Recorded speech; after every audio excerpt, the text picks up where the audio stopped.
салому дуруди бепоён ба кулли мухлисони барномаи дар шабакаҳои иҷтимоӣ. Фирдавси хурсанд топ хабарҳои варзиширо мегӯяд. оғоз мекунем. муҳимтарин ё худ сертаваҷҷӯҳтарин хабари варзишие ки ҳоло атрофаш гапу калочаҳо зиёд аст, ин аз ҳаққи иштирок маҳрум шудани Эрон дар чемпионати ҷаҳонии футбол Қатар 2022 мебошад. Ҳарчанд ин масъала паҳлӯҳои сиёсӣ дорад, вале то ҳанӯз ФИФА мавқеи расмии худро дар ин маврид нагуфтааст. ҳоло дақиқан ё худ расман маълум нест ки Эрон дар чемпионати ҷаҳон иштирок мекунад ё не. хулас чунин хабарҳо дар такя ба як эътирози футболбозони Эрон ба ФИФА алайҳи ҳукумати кишварашон пайдо шуд ки вобаста ба ин футболбозон аз ФИФА дархост карданд то мунтахаби онҳоро аз ҳаққи иштирок дар мусобиқа маҳрум созанд. онҳо иддао доранд ки ҳукумати кишвар нисбати мардуми оддӣ чанд вақти охир ноодилона рафтор мекунанд. инро метавонем ба масъалаи чанд рӯзи охири кишвари мазкур рабт диҳем ки дар натиҷаи як эътирози бузург таи 200 нафар кушта шуд ки аз миёни онҳо 50 нафарашон кӯдакон буданд. ҳамчунин иддаои дигари футболбозони мамлакат ин аст ки ҳукумати кишвар расман занонро аз ҳаққи ба ҳайси мухлис иштирок кардан дар бозиҳои футболро маҳрум кардааст ва занҳо наметавонанд дар минбари мухлисон дар қатори майдон дастаи дӯстдоштаи худро мухлисӣ намоянд.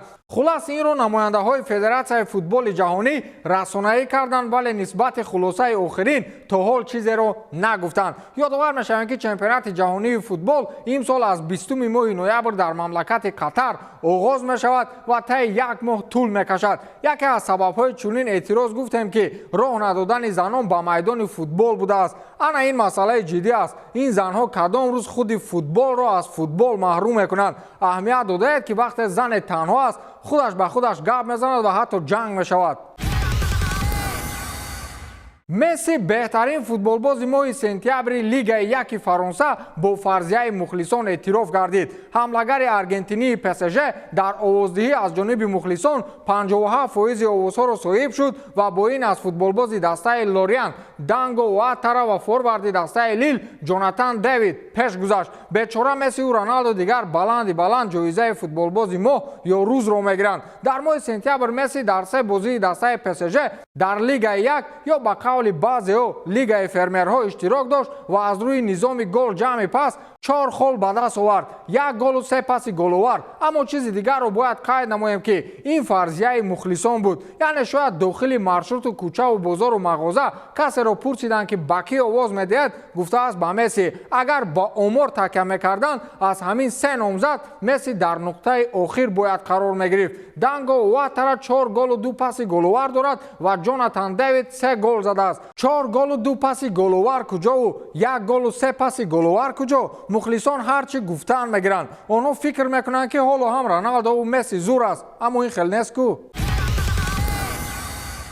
шаби шанбе ба якшанбе дар ниҳоят деринтизортарин рақобатҳои UFC 280 баргузор мешавад. асоситарин рақобат барои ба даст овардани камарбанди чемпионии озоди вазни сабуки UFC миёни Ислом Махачев ва Чарлз Оливейраи бразилӣ сурат мегирад. аллакай маросимҳои вазнкашӣ ва рӯбарӯшавӣ миёни ҳардуи онҳо баргузор шуд ва аҷибтарин далел ин аст ки ҳарду размгар вазни якхела нишон доданд. ҳатто ягон грамм фарқ надоштанд. Ислом 70 килову 8 грамм ва Чарлз Оливейра ҳам 70 килову 8 грамм. дар ин баробар ҳамчунин чанд рақобати ҷолиби мавриди диққат ҳаст ки тамошо карданаш меарзад. масалан Алҷамейн Стерлинг бо Тиҷ Дилашоу во мехӯрад ва Бенеил Дориюш эронӣ бошад бо Матеуш Гамро даст ба гиребон мегардад. ҳамчунин метавонем рақобати Абубакр Нурмагомедовро бо Гадҷи Омар Гадҷиев тамошо намоем ки ин рақобат ҳам сару садоҳои зиёдеро ба бор овардааст. Петр Ян ҳам рақобат дорад ва дар вазни ниҳоят сабук бо Шон Омели бархурд мекунад.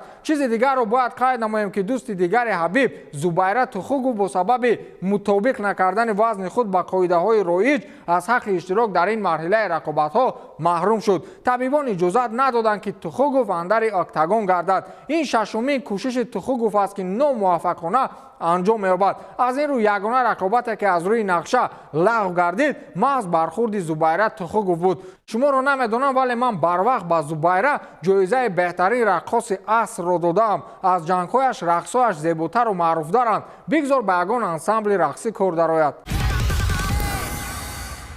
стивен ҷерард аз курсии сармураббигии дастаи астон вилла канор рафт. астон вилла бо шарофати ҳамин легендаи футбол дар тоҷикистон камкам мухлис дошт ки ҳамонам тамом шуд. баъзеҳо шояд суол гузоранд ки чаро ҷерардро аз ин вазифаи ба қавле гирифтанд.